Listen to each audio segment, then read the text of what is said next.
just go ahead. Now, this afternoon we're still on Swami Yogananda, and we are on page 228. We just read the first paragraph where Ramakrishna Yogan had questioned his complaining to the temple priests because of he wasn't getting his prasad. And Yogan questioned it, and Ramakrishna explained it very nicely. The offerings are from the devotees. Rani Rasmani said a certain amount came to him and should go to the devotees. So he was making it her wishes fulfilled with his portion, because he said the other priests sold them, took them home. Okay, so we're on the middle of the page, second paragraph down. All scriptures teach that progress in the spiritual path is impossible without sincere faith. Knowing this, some people tend to believe in everything and everybody. But Ramakrishna warned his disciples not to believe others blindly. Rather, he advised them to use their discrimination both in the spiritual path as well as in worldly matters. Once Yogan went to a shop and bought an iron pan. He appealed to the religious feeling of the shopkeeper and did not examine the pan too closely. After returning home, he found that the pan had a crack. When the master heard about it, he reproved Yogan. Because you're a devotee of God, does that mean that you should be a fool? Do you think any shopkeeper opens a shop to practice religion? Why did you not examine the pan before you purchased it? Never act so foolishly again. When you go out shopping, first determine the usual price of the item by going around to several shops, and then thoroughly examine the thing you want to buy. And do not fail to demand the little extras where allowed. Okay, now everyone's got their shopping orders.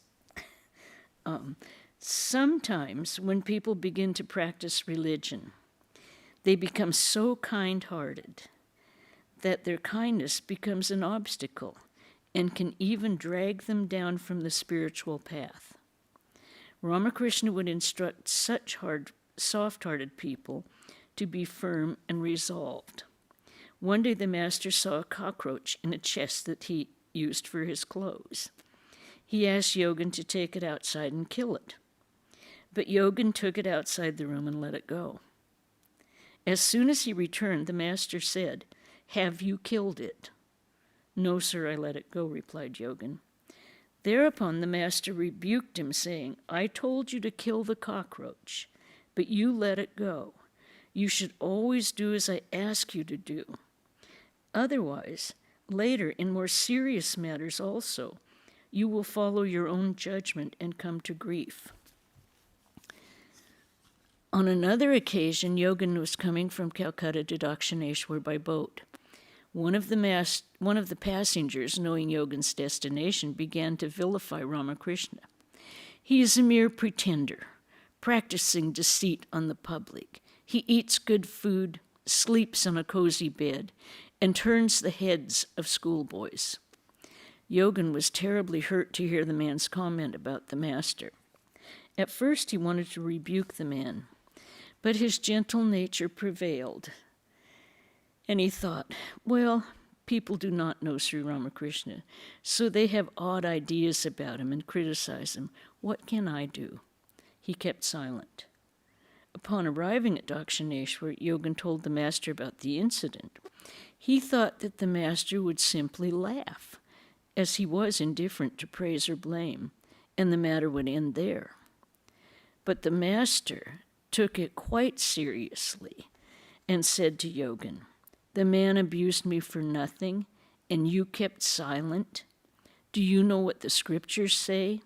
You must cut off the head of him who speaks ill of your guru, or at least leave his presence at once. And you did not even protest against these false accusations. It's amusing and instructive to contrast Sri Ramakrishna's rebuke to Niranjan, who, listening to criticism of the master, was about to sink a boat. The master trained each disciple according to his own temperament. Yogan learned from the master to defend the truth. It so happened that a woman of ill fame would come to take her bath in the Ganga at the Dakshineshwar temple ghat. On her way back, she would bow down to the master from a distance and sometimes would talk a little. Some villagers in Dakshineshwar noticed it and began to remark about it. Gossip spreads faster than gospel. Listening to the village gossip, Yogan firmly protested. The master's character is pure and stainless. If you have doubts, why don't you investigate? So a villager secretly went to the woman and asked if the gossip was true. She was shocked and said to the man, "Look, I may make my living in a shameful way, but I am not so mean as to tarnish the character of a God-man. You have no right to spread gossip or vilify the character of my beloved master." The villager returned to his friends and reported what he had heard from the woman. When Yogan told the master what had happened, Sri Ramakrishna said, "Some foolish people say so many things. Why do you listen to them?" This time the master taught Yogan to ignore the endless gossip of worldly people, for otherwise it would drag his mind from God to the worldly plane. As Yogan was always available, he had to run various kinds of errands for the master. One day the master needed some candles for his room, so he asked Yogan to get some from Girish Chandra Ghosh in Calcutta. When Yogan arrived, he found that Girish was drunk. He told Girish Sri Ramakrishna had sent him to get a few candles. Immediately, Girish said, "Why a few? Take a box of candles." Girish then began to use abusive words against Sri Ramakrishna, yet from time to time he bowed down to him while facing Dakshineshwar. Yogan was scared. He had never come across a drunken devotee. He took the candles, however, and after reaching Dakshineshwar, repeated everything in detail to the master. Ramakrishna did not show any indignation towards Girish. Rather, he said to Yogan, "You saw his bad side, and how he scolded me. Did you not also see his good side? How much love and devotion he had for me, and how he bowed down to me? Girish is in a special class of devotee, a very high class, but his path is different from yours." Ramakrishna had a special way of teaching his disciples. He did not teach in a classroom with a curriculum. There was no binding routine, nor any book to be read. He put himself on the same level as his young disciples. He was their companion. He talked familiarly with them, without any trace of superiority. The advice he gave them was not his own. It came through his lips from the Mother of the Universe. Sri Ramakrishna enacted the divine play with his disciples in the temple garden of Dakshineshwar and demonstrated true spirituality to them by the example of his own life. He taught them how to realize God. He eradicated worldliness from their minds and gave them a taste of divine bliss. In the middle of 1885, Sri Ramakrishna developed throat cancer and began to withdraw his divine play from Dakshineshwar. His feet also began to swell, and Dr. Mahendranath Paul advised the master to drink some lemon juice every day. Yogan took the responsibility of supplying fresh lemons from their family garden. The master took the juice regularly, but one day he could not drink it. Yogan wondered why. Later, after investigation, he learned that their lemon grove had been leased to a party on that very day, and they had lost ownership. As a result, the master could not drink the lemon juice that Yogan brought without informing the owner, as that would have been considered theft. The disciples were amazed to see how the master's body and mind were established in truth. Excuse me. In September 1885, Sri Ramakrishna was taken to Calcutta for treatment, and then in December to Kasipur. Yogan followed the master and served him. It was not easy to serve Sri Ramakrishna. Once at Kasipur, the master expressed a wish to eat palo pudding, a kind of custard made from the zadori root, and asked Yogan to buy it in Calcutta. On the way, Yogan thought that the pudding from the market might be adulterated and that it might aggravate the master's illness. So he went to Balaram's house and told everything to the women devotees of the master. They detained Yogan for lunch and began to make pudding with pure milk. Yogan arrived at Kasipur with the homemade pudding late in the afternoon. Since Sri Ramakrishna could not get the pudding for lunch, he had taken his regular meal instead. He heard from Yogan what had happened. Then he said to him, "I wanted to eat the pudding from that particular shop, so I asked you to buy it from there. Why did you bring this pudding, giving trouble to the devotees? Moreover, this pudding is very rich and hard to digest. I shall not eat it." Truly, the master did not touch the pudding at all, and Yogan was extremely embarrassed. Yogan continued to serve the master with heart and soul. Since he was very austere and neglected his body, he became sick at Kasipur. The master was sorry to hear that and asked Yogan to eat at the proper times and take sufficient rest. When he was not serving the master, Yogan devoted his time to japa and meditation. Another aspect of his nature was his deep feeling for suffering people. Once a man from his village died in a train accident, and his wife and children were left helpless. Yogan mentioned it to his brother disciples, and Tarak, Swami Yogananda later, immediately gave Yogan 40 rupees to take to the family. In spite of his fatal illness, Sri Ramakrishna gave final shape to his future order in Kasipur. He made Narendra the leader of his young disciples. One day, the elder Gopal brought 12 pieces of ochre cloth and 12 rosaries, which the master distributed among his disciples, including Yogan. 8 or 9 days before his passing away, Sri Ramakrishna asked Yogan to bring the almanac and read the events of each day and the positions of the stars. When Yogan finished reading about 16 August 1886, the master told him to stop and to put the almanac back in its proper place.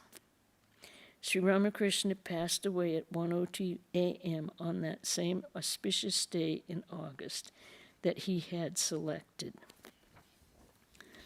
Any questions about any of this part? We're going into a new section after Ramakrishna's death, pilgrimage and austerity. A few weeks after the passing away of Sri Ramakrishna, Yogan left for pilgrimage with Holy Mother, Sri Sarda Devi, and her party. First, they stopped at Deogar, and then, after visiting Varanasi and Ayodhya, they reached Vrindavan, where Krishna had spent his childhood.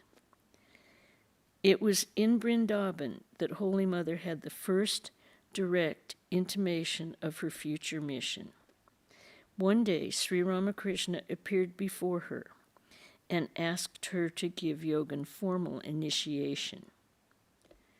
He even told her the mantra with which she should initiate him. Holy Mother thought it was an hallucination of her own mind. But the vision was repeated the next 2 days. On the third day, she said to the Master, "I do not even speak to Yogan. How can I initiate him?"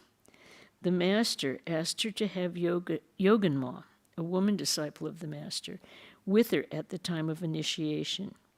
Yogan also had a vision, received similar instructions from the Master. Shortly, the mother initiated him, and Yogan thus became her first initiated disciple. Later, Yogan narrated Holy Mother's days in Vrindavan. We saw how Holy Mother, even in the midst of her intense grief at the passing away of the Master, fully realized his divine grace and presence at all times. We thought of ourselves as helpless orphans, but the Mother's love became our sheet anchor. At Vrindavan, the Holy Mother had many spiritual experiences. One day, her women companions found her absorbed in deep samadhi. They uttered the name of the Lord in her ears and tried to bring her mind down. I repeated the name of Sri Ramakrishna with all my strength. Then the Mother seemed to return to the ordinary sense plane. During such periods of ecstasy, her manner of speech, her way of taking food, her way of walking, and her general behavior were exactly like those of the Master. We have heard that in deep meditation, the worshipper and the worshipped become one. The scriptures mention a spiritual state known as Tadatmya Bhava, being at one with God. We have read in the Bhagavata how the gopis, the shepherd girls of Vrindavan, unable to bear the separation from Krishna, became so deeply absorbed in the thought of him that for the moment they forgot their own individualities and behaved as though they were Krishna. In the same manner, the Mother too forgot her own separate existence and behaved just like the Master, feeling her oneness with him. When I asked her some complex questions about spiritual matters shortly after her states of samadhi, she replied in a God-intoxicated mood, very much like Sri Ramakrishna. That is, in the manner characteristic of the Master, even using his same easy style of expression with metaphors and parables. We were all surprised to see this spirit of Sri Ramakrishna united with hers. It was unique. We then realized that the Master and the Mother were one in essence, though appearing in separate forms. Is it not said in the scriptures, "Lord, thou art man, thou art woman"? The Master told me many times that there was no difference between him and the Mother. Holy Mother passed nearly 2 days in that superconscious state. A great transformation came over the Mother after that experience. Henceforward, she was seen to remain always immersed in bliss.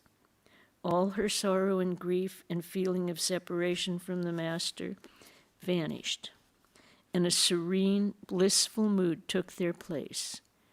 She sometimes behaved like a simple, innocent girl.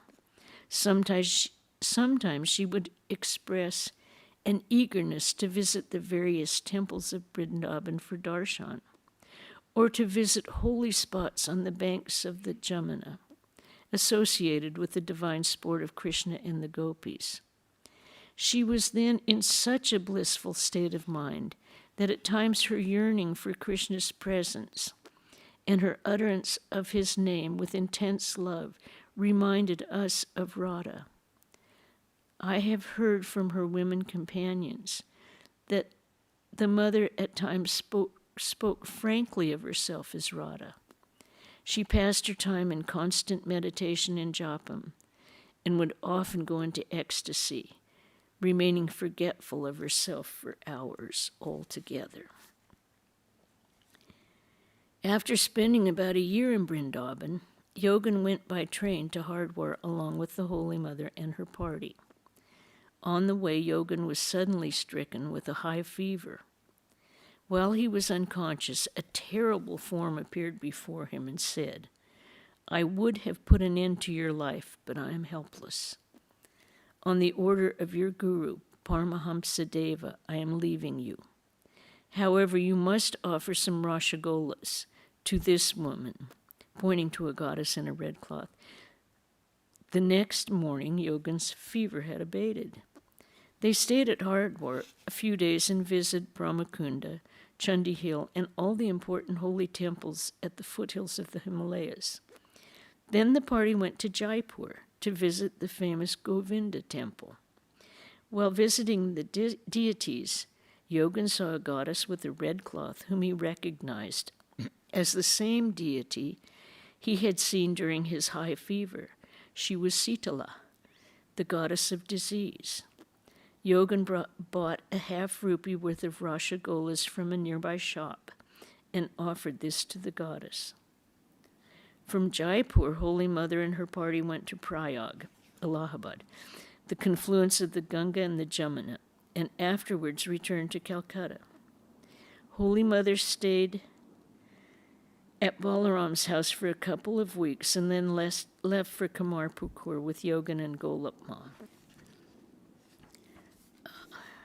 Yogan then returned to the Bharanagore monastery, where the young disciples of the Master had joined together and taken final vows of renunciation. Yogan also took formal monastic vows and became Swami Yogananda.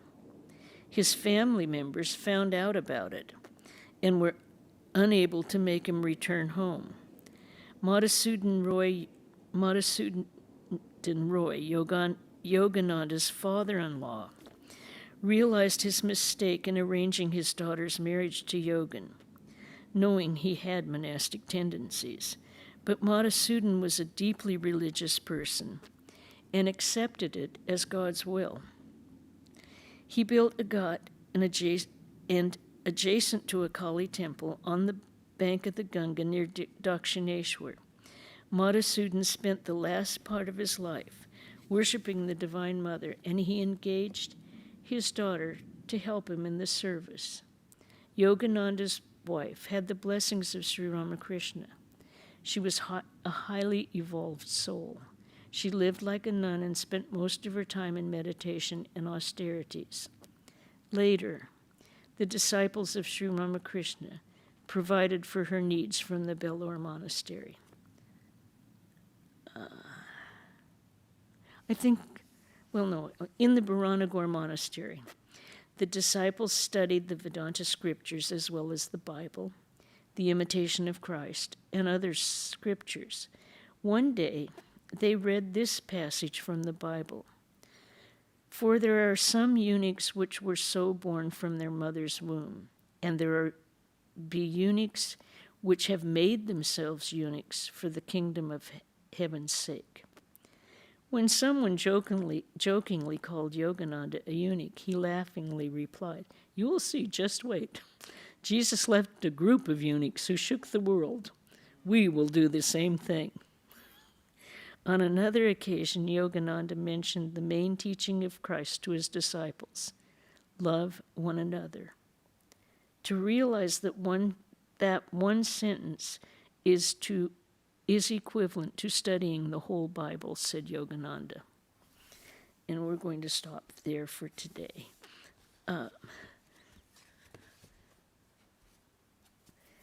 Okay, now I told the people on Zoom that it's time to start the extra Japam Jai Sri Durga beginning Sunday, September 21st and ending October 2nd. Most people, you sign up for whatever number you can do. Quite a few people sign up for 1,000 a day, which takes approximately 20 minutes of your time. And you sit and chant Jai Sri Durga with mindfully, hopefully. Hopefully you chant it mindfully, not while you're cooking dinner or something. Although both probably work. Okay. This Saturday, the 20th, we're going to have our Karma Yoga Day, and our main thrust for Karma Yoga is getting everything ready for Durga Puja. We serve the main meal down in the driveway, so we'll be getting the garage cleaned up and arranged for putting the food in and serving the dinners. We'll also be, doing the touch-ups around the temple, touch-ups around the shrine. If we have terrible winds, there might be some raking to do. But come to the convent 9:15 in the morning, get a quick cup of coffee. We'll have a list of jobs, and we'll break into work groups.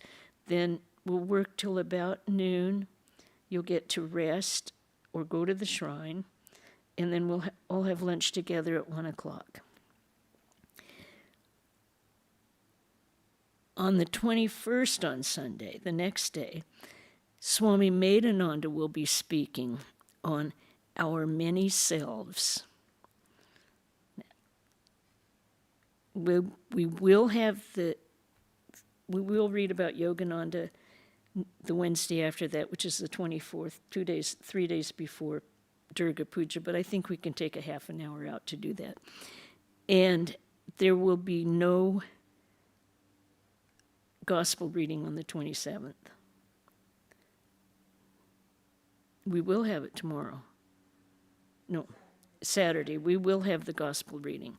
But I don't think Swami Brahmananda will be back yet. He's up in Seattle, I believe, giving a lecture. Okay?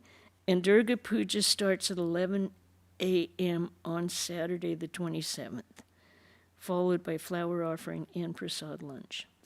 Everyone is very cordially invited to that. Hope we see some of you that we don't see in person most of the time.